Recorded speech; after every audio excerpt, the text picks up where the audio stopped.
Hello students, welcome to my class physics by Naresh sir. तो आज हम करेंगे क्लास 8 के अंदर हमने पढ़ा था कि जब क्रॉप के बारे में पढ़ा, ठीक है, और उसके बारे में पढ़ा था हमने कि जो क्रॉप है उसकी बेसिक प्रैक्टिस किस तरह की होगी, तो हमने उसके बारे में स्टडी किया था।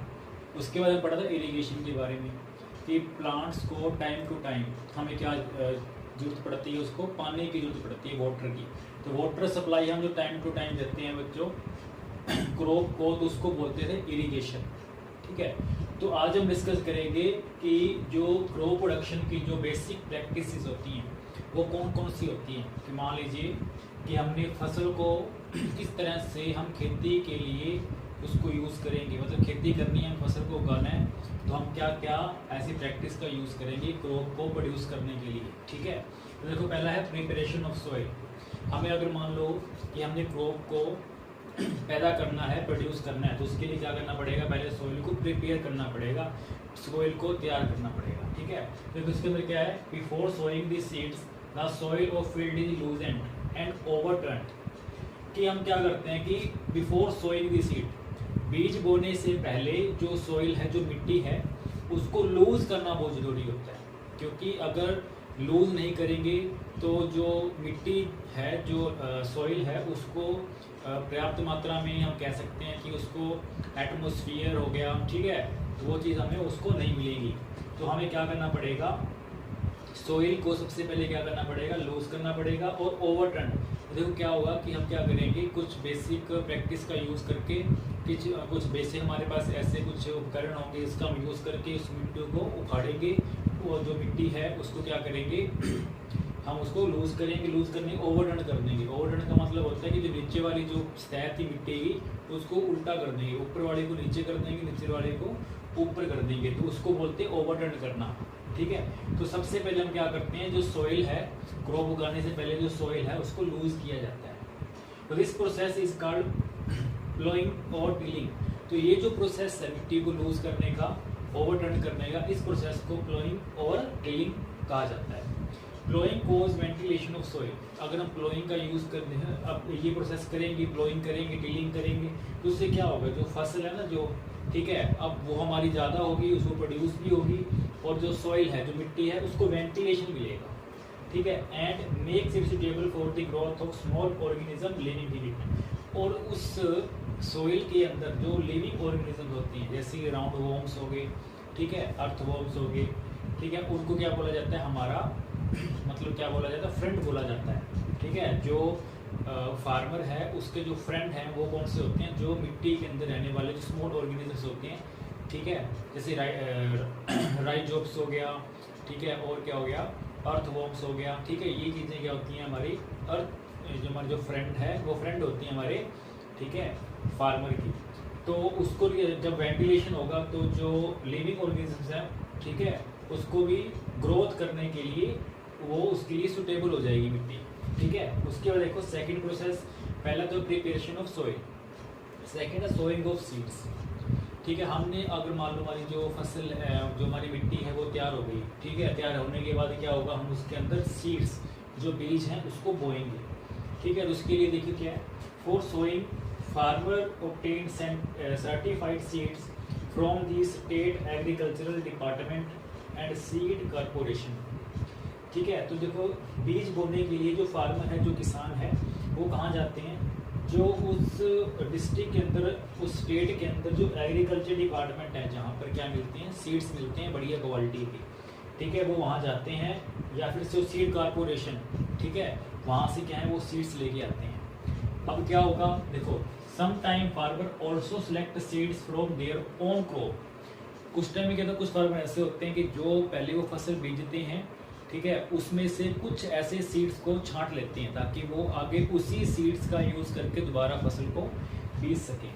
तो फॉर सिलेक्शन ऑफ सीड्स, अब वो जो सीड को कैसे सिलेक्ट करेंगे, देखो, seeds are put into a bucket of water. कि जो उसके पास जो पहले सीड्स बचे हैं उनको क्या करेंगे, वो एक पानी की बाल्टी लेके, बकेट लेके, उसके अंदर वो डाल देंगे, ठीक है। The seed which float on the water, कि जो सीड्स डूब जाएंगी और कुछ एसिड्स होंगे जो उसकी जो वाटर की सरफेस है, ऊपर वाली सरफेस, उस पर आ जाएंगी, ठीक है, वो फ्लोट तैरते हुए आ जाएंगे। और जो ऊपर आ जाएंगे सीड्स, वो कैसे होंगे, रिजेक्टेड, उनको वो रिजेक्ट कर देंगे ताकि वो हमारा अच्छी क्वालिटी के नहीं है, ठीक है, वो रिजेक्ट हो जाएंगे। The seed which remain submerged in water, और ऐसे जो सीड्स हैं जो मतलब वो जो बकेट ऑफ वाटर है, ठीक है, उसके अंदर वो पड़े हुए हैं सबसे नीचे वाले पे, हिस्से पे, वो हमारे लिए बहुत ही यूज़फुल है, ठीक है, वो हमारे लिए बढ़िया है। तो हम क्या करेंगे, उसी सीड्स का ही यूज़ करेंगे, फिर उसको निकाल के फिर उसको हम क्या कर लेंगे, सुखा लेंगे। उसके बाद देखो क्या होगा, द सिलेक्टेड सीड्स, जो सीड हमने सेलेक्ट की हैं, आर ट्रीटेड विद केमिकल, हम उसको क्या करेंगे, केमिकल होगा उसके अंदर डाल देंगे, ठीक है। वो केमिकल कौन सा होगा, एग्रोसन एंड कैरेसन। तो ये दो केमिकल हैं जिसके अंदर हम जो सीड्स है जिसको हमने सिलेक्ट किया है उसके अंदर वो डाल देंगे। These chemical protect seed from seed borne disease, कुछ ऐसी बीमारियां होती हैं जो सीड्स को लग जाती हैं, ठीक है, उनको बचाने के लिए उस सीड्स को उनसे उन बीमारियों से, उन डिसीज़ से प्रोटेक्ट करने के लिए हम क्या करते हैं, उन सीड्स को केमिकल के अंदर डाल के रखते हैं। कौन से केमिकल के नाम कौन से हैं बच्चों, ये दो तरह केमिकल हैं, एक तो है एग्रोसन और है कैरेसन, ये 2 टाइप्स के केमिकल्स हैं, ठीक है। नेक्स्ट स्टेप है एडिंग मैन्योर एंड फर्टिलाइजर, ठीक है। देखो क्या होगा, continuous growing of crop in the field causing deficiency of the mineral nutrients. देखो फसल, जब हम फसल को उगा रहे हैं तो जो क्रॉप है उनकी ग्रोथ बढ़ रही है, जैसे जैसे ग्रोथ बढ़ेगी तो उस फसल के जब उगेगी तो क्या होगा कि जो मिट्टी है उस मिट्टी के अंदर जो न्यूट्रिएंट्स होती हैं जिसकी वजह से जो फसल है वो बढ़ती है, उसकी ग्रोथ होती है, तो उनकी डेफिशिएंसी हो जाती है, मतलब वो कम हो जाती है। सो दी मैन्योर एडिड टू सॉइल, तो हम क्या करते हैं उस डेफिशिएंसी को पूरा करने के लिए, ठीक है, हम क्या करते हैं उस ज़मीन के अंदर, उस सॉइल के अंदर मैन्योर डालते हैं, ठीक है। मैन्योर का मतलब खाद डालते हैं, जिससे क्या होगा, उसकी जो डेफिशिएंसी हो रही थी, ठीक है, न्यूट्रिएंट्स की, वो सही हो जाएगी, दोबारा इंक्रीज हो जाएगी। तो इस प्रोसेस को हम क्या बोलते हैं, इस प्रोसेस को हम बोलते हैं मैन्योरिंग, मतलब मैन्योर को डालने का जो प्रोसेस है दैट आर कॉल्ड मैन्योरिंग, ठीक है। और उसके बाद फर्टिलाइज़र, ठीक है। देखो फर्टिलाइज़र क्या होते हैं,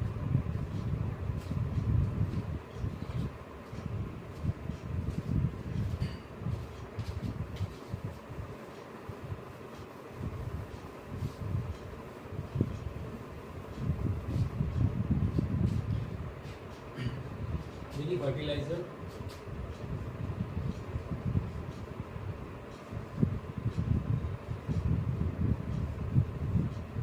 ठीक है। देखो फर्टिलाइजर एक तरह की हमारी खाद ही होती है, ठीक है। देखो एक तो मैन्योर है, एक तरह की ये खाद है मैन्योर, जिसको हम कैसे बनाएंगे, जैसे कि एनिमल वेस्ट है, एनिमल वेस्ट जैसे गाय का गोबर हो गया, एनिमल वेस्ट हो गया, ठीक है, और वेस्टेज ऑफ वेजिटेबल्स, ठीक है, जो वेजिटेबल्स वगैरह होती हैं, ठीक है, उनकी वेस्टेज हो गई, ठीक है, और भी बहुत तरह का हो सकता है, ठीक है। तो इसको हम क्या करेंगे, ये हमारा इसको बोलेंगे मैन्योर, ठीक है, मतलब इसकी हम क्या बनाएंगे, खाद बनाएंगे, उसको हम क्या करेंगे, खेतों के अंदर डालेंगे। तो सॉइल के अंदर जब डालेंगे तो क्या होगा, उसकी जो न्यूट्रिएंट्स हैं, ठीक है, वो क्या हो जाएंगे, इंक्रीज हो जाएंगे, और उनको डालना, उसको क्या बोलते हैं, मैन्योरिंग, ठीक है। अब देखिए फर्टिलाइजर क्या होता है, देखिए हम क्या करते हैं कि खेतों के अंदर ना हम क्या करते हैं, एक तरह के कुछ ऐसे केमिकल्स होते हैं जो इंडस्ट्री के अंदर बनते हैं, होते तो वो भी खाद ही है, ठीक है, और वो वहाँ बनती है इंडस्ट्री के अंदर। उसके अंदर क्या होता है, उसके अंदर नाइट्रोजन, ठीक है, फास्फोरस, ठीक है, पोटाशियम, ये चीज़ें होती है उसके अंदर। अब देखो ये चीज़ें जो हैं हम क्या करेंगे, उस खाद को हम क्या करेंगे, उस फर्टिलाइज़र को क्या करेंगे, उस सॉइल के अंदर डाल देंगे। उस सॉइल के अंदर डालेंगे तो क्या होगा, फिर वो सॉइल है उसकी जो न्यूट्रिएंट्स की जो कमी हो रही थी, डेफिशिएंसी हो रही थी, ये डालने के बाद क्या हो जाएगा, उसकी डेफिशिएंसी पूरी हो जाएगी, वो खत्म हो जाएगी, वो इंक्रीज हो जाएगी। इंक्रीज हो जाने के बाद क्या होगा, दोबारा जो फसल है, हमारे जो क्रॉप्स हैं, उसकी ग्रोथ इंक्रीज होगी। ठीक है, तो फर्टिलाइज़र और मैन्योर, देखिए अब क्या है कि जो मैन्योर है हम उसको कितना भी डाल सकते हैं, इसका कोई भी डिसएडवांटेज नहीं है। ठीक है, जो हम फसल जो हमारी उग रही है, ठीक है, उसके लिए कोई भी हार्मफुल ये चीज़ नहीं है, क्योंकि हम क्या है कि इससे हम कोई भी केमिकल का यूज़ नहीं कर रहे इसके अंदर। ठीक है, तो हम क्या कर रहे हैं, सिर्फ एनिमल वेस्ट का, वेस्टेज जो वेजिटेबल्स है, काउ डंग्स वगैरह है, ठीक है, या फिर जो लीव्स होती हैं हम उसका यूज़ कर रहे हैं। ठीक है, तो ये क्या है कि ये हमारे लिए, हमारे जो फसल है उनके लिए हार्मफुल नहीं है, तो हम जितना भी चाहें उसके अंदर, फसलों के अंदर, सॉइल के अंदर ये चीज़ें डाल सकते हैं। इसका कोई भी हार्मफुल इफेक्ट हमारी सॉइल के ऊपर, या फिर हम कह सकते हैं कि क्रॉप के प्रोडक्शन पे कोई हार्मफुल इफेक्ट नहीं है। लेकिन एक फर्टिलाइज़र, अगर मान लो खाद है, ऐसे कि हम हमारी केमिकल्स इंडस्ट्रीज होती हैं, उसके अंदर वो खाद बनती है जो हम खेतों के अंदर डालते हैं, उसका नाम सुना होगा आपने, DAP वगैरह हो गया। ठीक है, तो इस तरह की ये खाद होगी। ठीक है, तो हम क्या करेंगे, इसको डालेंगे। इसको अगर हम बहुत ज़्यादा लार्ज क्वांटिटी के अंदर हम खेतों के अंदर ये चीज़ डाल देते हैं, तो क्या होगा कि जो खेतों को जो सॉइल है, ठीक है, उसको क्या है, ये जो फर्टिलाइज़र है बहुत ज़्यादा हार्मफुल इफेक्ट पैदा करेंगे इस हमारी फसल के ऊपर। ठीक है, इससे क्या हो सकता है, हमारी जो फसल है वो मतलब ख़राब हो सकती है, उसकी ग्रोथ कम हो सकती है। ठीक है, और जितनी प्रोडक्शन होनी चाहिए हमारे अकॉर्डिंग, उतनी प्रोडक्शन उसकी नहीं होगी, वो पहले ही ख़राब हो जाएगी ज़्यादा क्वांटिटी के अंदर डालने से। ठीक है, तो ये हो गया फर्टिलाइज़र और मैन्योर। ठीक है, नेक्स्ट है कि हम क्या करते हैं कि जो फसल है उसके अंदर, अब देखो पहले क्या था, हमने प्रिपेयर किया था सॉइल को प्रिपेयर करने के बाद हमने क्या किया था, उसके अंदर बीज को डाला। ठीक है, अब उसके बाद हमने क्या किया, मैन्योर और फर्टिलाइज़र को उसके अंदर डाल दिया। अब हम क्या करेंगे, उसको प्रोडक्ट करेंगे। ठीक है, प्रोडक्ट कैसे करेंगे कि मान लीजिए कोई भी इंसेक्ट्स वगैरह उस फसल को ख़राब करती हैं। ठीक है, तो ख़राब होने से उसकी जो क्वांटिटी है, ठीक है, वो कम हो जाएगी, हमें जितना प्रोडक्शन चाहिए उतना नहीं मिलेगा, तो हम क्या करेंगे, उसको प्रोडक्ट करेंगे। ठीक है, प्रोडक्ट कैसे करेंगे। ठीक है, नेक्स्ट है प्रोडक्शन ऑफ क्रॉप। ठीक है, देखिए क्या होता है कि जैसे हम फसल वगैरह बेचते हैं, क्रॉप, ठीक है, तो उसके अंदर क्या होता है, क्रॉप के साथ, हमारी फसल के साथ साथ कुछ ऐसे भी अनवांटेड प्लांट्स होते हैं जो हमारी जो फसल है उसकी जो ग्रोथ बढ़ रही है उसको कम कर देते हैं। वो चाहते नहीं कि उसकी ग्रोथ बढ़े, इसलिए वो उसके आसपास का जो एरिया है, ठीक है, वहाँ पे वो अपने आप ही उग जाती हैं, तो उनको हम बोलते हैं वीड्स।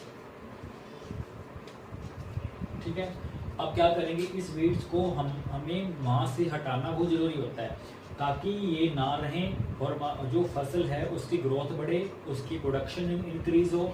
लेकिन वीड्स क्या करते हैं, उसकी प्रोडक्शन को कम कर देती हैं, ताकि उसकी ग्रोथ भी नहीं बढ़ती इतनी, तो हम लोग क्या करते हैं, वीड्स बहुत ज़्यादा लार्ज क्वांटिटी के अंदर बनेंगे, तुम्हारे लिए, हमारी प्रोडक्शन के लिए, क्रॉप की प्रोडक्शन के लिए ये क्या होंगे, हार्मफुल होंगे, इनकी डिसएडवांटेज है। तो हम क्या करेंगे, या तो फिर हम क्या करते हैं कि कुछ हमारे पास ऐसे इंस्ट्रूमेंट्स होते हैं जिसको इम्प्लीमेंट्स बोलते हैं। अब बताया था आपको प्लो हुए, ठीक है, ये आपको बताया था इम्प्लीमेंट्स कौन कौन से होते हैं, प्लो हो गया, ठीक है, होए हो गया, तो इनका हम यूज़ करके इस वीड्स को काट देते हैं। ठीक है, काटने के बाद ये अलग हो जाएंगे। ठीक है, इसको हम इकट्ठा करके खेत से बाहर कर देंगे और हमारी जो क्रॉप है वो सही हो जाएगी। ठीक है, या फिर हम क्या करते हैं, इसके अंदर कुछ केमिकल्स होते हैं, केमिकल्स का यूज़ करके स्प्रे करते हैं, ताकि ये जो वीड्स हैं वो हम केमिकल का यूज़ करके उसको ख़त्म कर सकें। तो उसके लिए 2D 4D ये टाइप के केमिकल्स हैं जो यूज़ होते हैं, ताकि हम इसका यूज़ करके और स्प्रे करके, केमिकल का यूज़ करके उस जो वीड्स हैं, ठीक है, हम उसको ख़त्म कर सकें। ठीक है, तो इसके बाद ये हो गया। अब उसके बाद नेक्स्ट है कि हमारी जो प्रोडक्शन है वो भी होगी। प्रोडक्शन के बाद हम क्या करेंगे, हमारी फसल पक के तैयार हो गई। ठीक है, अब हम क्या करेंगे, उसको काटेंगे। काटने को हम क्या बोलते हैं, हार्वेस्टिंग। ठीक है,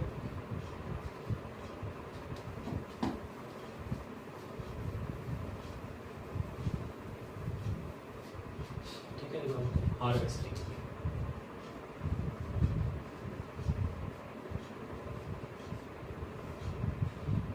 क्या होता है, फसल को कट करना है, ठीक है, काटने के बाद फसल हमारी पक्की हमारी तैयार हो चुकी है, ठीक है, हम क्या करेंगे, उसको काट देंगे। तो काटने के लिए हम क्या करते हैं, या तो हम क्या करते हैं, हमारे पास सिकल होती है, सिकल ये ट्रेडिशनल मेथड है, पुराने टाइम में यूज़ होती थी, अब भी कहीं कहीं आगे जगह इसको यूज़ करते हैं, ठीक है। इस तरह का यहाँ पे हत्था होता है लकड़ी का बना हुआ, और इस तरह की होती है, ठीक है, इस तरह की, यहाँ से ऐसे और ये ऐसे, ठीक है, इस तरह की। देखा होगा हाथ के अंदर लेके और उसको पकड़ के फसल को उसको ऐसे काटते हैं, ठीक है। तो सिकल का यूज़ करते हैं, इसको बोलते हैं सिकल। इससे क्या होता है कि हमारी जो फसल है ना, हम काट तो लेते हैं उसको, लेकिन हमारे जो टाइम है बहुत ज़्यादा लगता है, ठीक है, इतना टाइम लगता है और बहुत ज़्यादा टाइम लगता है, तो हम क्या करते हैं, इसका यूज़ नहीं करते। तो आजकल क्या मॉडर्न मेथड आ चुके हैं, उसके लिए क्या करते हैं, एक मशीन आती है, ठीक है, उस मशीन का यूज़ करके हम फसल को क्या करते हैं, हार्वेस्टिंग कर लेते हैं, उसको काट देते हैं। तो मशीन को क्या बोलते हैं, हार्वेस्टर, ठीक है। मतलब एक ऐसी डिवाइस, एक ऐसी मशीन जिसका यूज़ करके हम क्या करते हैं, फसलों को कट कर देते हैं, उसकी हार्वेस्टिंग कर देते हैं। तो उस डिवाइस को, उस मशीन को हम क्या बोलते हैं बच्चों, हार्वेस्टर बोला जाता है, ठीक है। तो हार्वेस्टर के लिए हम क्या करते हैं, जैसे कि अब आप देखते हो कि अगर अब जैसे कि हमारी फसल होती है, ठीक है, गेहूँ वगैरह हो रहा है, तो उसके लिए हम क्या करते हैं, या तो पहले हम यूज़ करते थे थ्रेशर का यूज़ करते थे, जिसको हड़म्बा बोलते हैं, ठीक है, या फिर एक मशीन आती है, ठीक है, काटने के लिए कंबाइन वगैरह उसको बोला जाता है, तो उसको हार्वेस्टर बोला जाता है, ठीक है। और उसके बाद क्या होगा, फसल हमारी पक के तैयार हो चुकी थी, ठीक है, हम उसको काट लिया, काटने के बाद क्या करेंगे, उसकी स्टोरेज, ठीक है। अब स्टोरेज कैसे करेंगे, ठीक है। अब देखिए स्टोरेज के अंदर क्या होगा कि हमारी जो फसल है वो कट के तैयार हो चुकी है और हमने इसको निकाल लिया, अब उसको स्टोर करेंगे, क्या करेंगे, उसको एक, तो या तो हम एक बैग्स होंगे, उस बैग के अंदर डाल देंगे, उसको ऊपर से उसकी क्या कर देंगे बच्चों, सिलाई कर देंगे, और उस बैग को हम क्या कर देंगे, एक गोदाम के अंदर उसको इकट्ठा कर लेंगे।